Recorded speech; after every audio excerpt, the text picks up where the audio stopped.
Welcome back, brothers and sisters. I'm Braden. This is Langley Outdoors Academy, and thank you for stopping by. All right, guys, on this episode of Bullet Points this morning, we are going to start the week off right because we've got to look at something fresh off the presses out of Florida. Now, to give you some background, if you haven't seen the video we did last week, DeSantis promised constitutional carry before he left office in a statement. It was official. Okay. Well, this has got the left and the gun controllers kind of twisted up because they don't know when the storm is coming. They just know the storm is coming. And that's kind of the spurring impetus of this article. However, in this article, there's 2 or 3 reasons that they bring up that really fall flat, and they're trying to do a balancing act of not looking too authoritarian on some rights, but, let's be safe on gun rights. Okay. Really, really important. That's why we're going to cover it, because this is how you navigate this little thing and honestly call them out on when it doesn't make sense. Everything will be linked in the description box below. I want to hear what you guys think. I'm going to do a quick read from our sponsor who made these week's videos possible, SDI, and then we're going to hit it hard on the other side. Now, I know a lot of you out there like to repair and upgrade your own guns.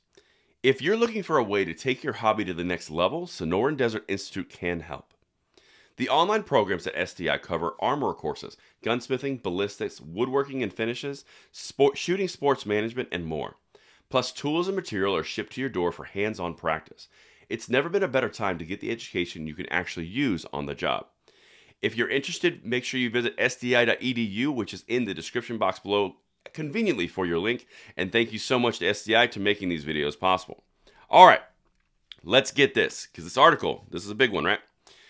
Constitutional carry will figure in political races. Now, of course, this is an opinion piece, but the reason we hit these is very important to see where their heads are at. In an old episode of All in the Family, Archie Bunker says the way to stop airline hijackings was simple. Issue each passenger a gun. Okay, let's continue, because this is how they're going to lay this out. But now, maybe the concept is not so far-fetched. Not for airplanes, of course, but for everywhere else. Now they're talking about constitutional carry. Let's keep going here, because this is the big monster in the room they see coming from their perspective. There's a move afoot in Florida not to issue everybody a firearm, but to make it so we never know who's packing heat everywhere else. So now, keep in mind, in Florida, they're somewhat stringent on their rules about actually carrying a firearm constitutionally or through they don't have constitutional carry, but through a concealed carry license. You actually can't even print in Florida. So there's no way to truly know who is actually carrying a firearm because you're not supposed to do it. Okay, so now keep that in mind. That's really, really important.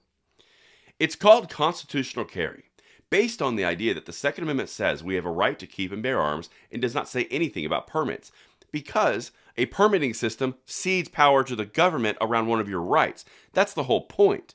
If you're ceding power around one of your constitutional rights, at what point does it not become a right and a privilege? That's the important piece here, but they don't seem to get it. They're more concerned about, they want to know who's armed, even though if they see someone armed, they're going to run the other direction because it's a terrifying inanimate object. Anyway, I digress. I don't want to get too on the soapbox. I want to show you this. You don't need a license for freedom of religion or freedom of speech, the theory goes. So why would you need one to exercise your gun rights? Now, here's the really simple question I'll just throw at you.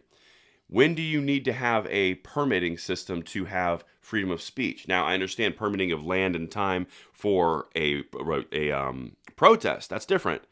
I'm talking about, when do you need the freedom to actually have a license or a concealed carry license for your mouth?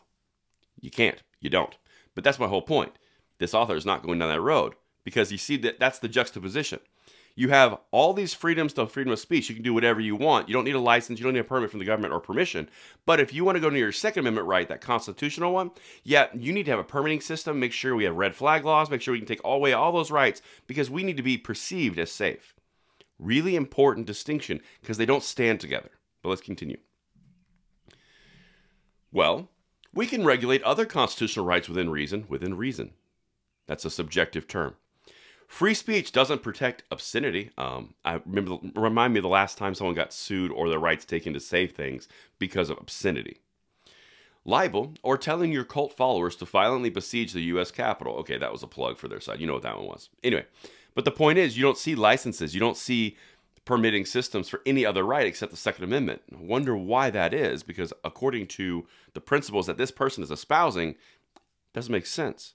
That's the important thing here. And this is what's got them all twisted. This is what I'm going to show you. This is the whole focus point. Quote, I can't tell you exactly when, but I'm pretty confident that I will be able to sign constitutional carry into law in the state of Florida. DeSantis said at a recent news conference, quote, "The legislature will get it done. I can't tell you if it's going to be next week, 6 months, but I can tell you that before I'm done as governor, we will have a signature on that bill." Now, of course, that's what's got them twisted, but they just don't know when it's going to be. But this is interesting when they allude to a special session. There's a special session on home insurance planned later this month, and DeSantis could expand the call to include constitutional carry. If not, legislation is sure to be introduced in the 2023 session. Now, you guys and I have been following this for a while. You know that they're always going to tell you what they're afraid of. I think they're afraid that this is going to drop in May and we're going to have a 26th state before the year's over of constitutional carry in these United States. That's just my thoughts. Let me know what you guys think in the comments field below, and I will see you tonight at the 9 p.m. segment. I'm Braden, signing out.